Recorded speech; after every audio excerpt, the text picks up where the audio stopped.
Recently, I was scrolling YouTube and I found this horrible video titled, "Should we start worrying about the Switch 2 having no game?"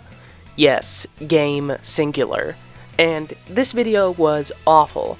It basically just recapped every Switch 2 game that is out and why it doesn't appeal to them in the most boring way possible, and saying, "Where's the 3D Mario?"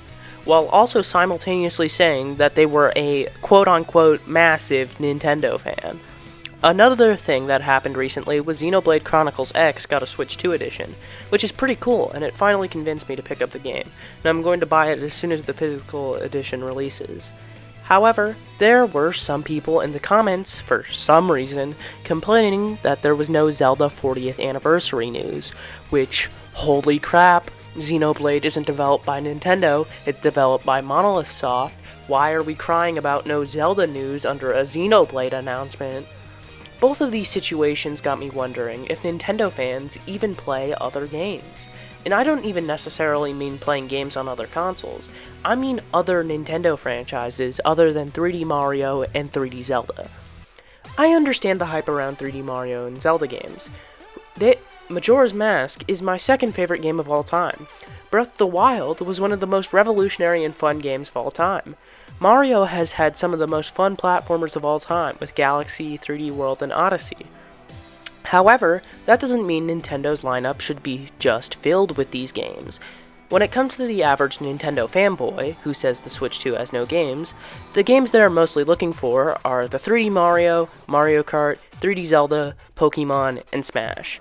These are the games that are the most popular and will sell Nintendo Switch systems. This has even been proven.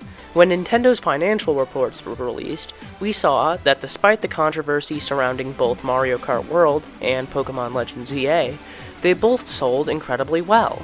While Donkey Kong Bonanza and Kirby Air Riders, while having amazing reputations with little to no controversy, both of these games combined sold less than half of one of these games.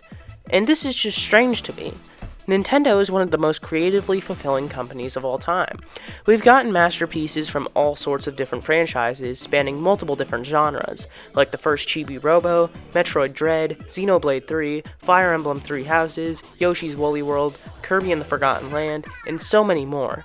Yet, Nintendo fanboys will sit here and unironically say, "More Mario, please?"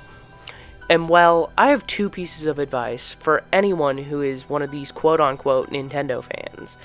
Play other Nintendo franchises. I truly think staying in your comfort zone, when it comes to gaming at least, is the worst thing you can do for yourself. And I'm saying this from personal experience. From age 3 to 10, I played almost nothing but Mario, Zelda, and Splatoon, and that is literally it. However, eventually, I tried out my first Sonic game, and I loved it so much. That moment made me realize how many games I might have been missing out on. This led me to trying all the franchises I played today, and has gotten me to even branch out and try different genres I never thought I would even like before, such as RPGs. And now, Final Fantasy VII Remake is in my top 10 games of all time. Puyo Puyo Champions is my favorite puzzle game and is amazing. Rayman Legends is one of the greatest 2D platformers ever conceived. Monster Hunter Rise is one of my favorite games to play with friends. The same thing can happen for you if you try out other games. Sure, you won't like every game that you play.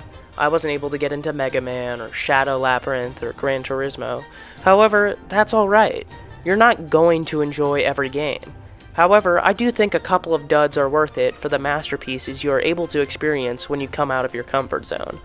My second piece of advice is, if you're not going to expand your gaming palette, then take this piece of advice. Don't buy a console if there are not enough games that appeal to you. If you are one of the absolute morons who bought a Switch 2 now, and you're waiting for games later, you have no one to blame but yourself. Wait for your 3D Mario to at least be announced before buying the Switch 2.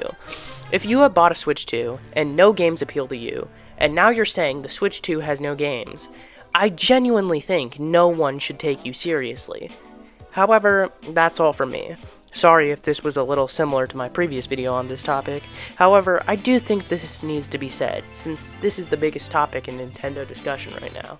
But anyways, if you enjoyed the video, make sure to leave a like and subscribe to the channel, I'm trying to get to 1,000 subs by the beginning of summer, so if you could help me with that, it would truly be appreciated. However, that's all from me. Peace.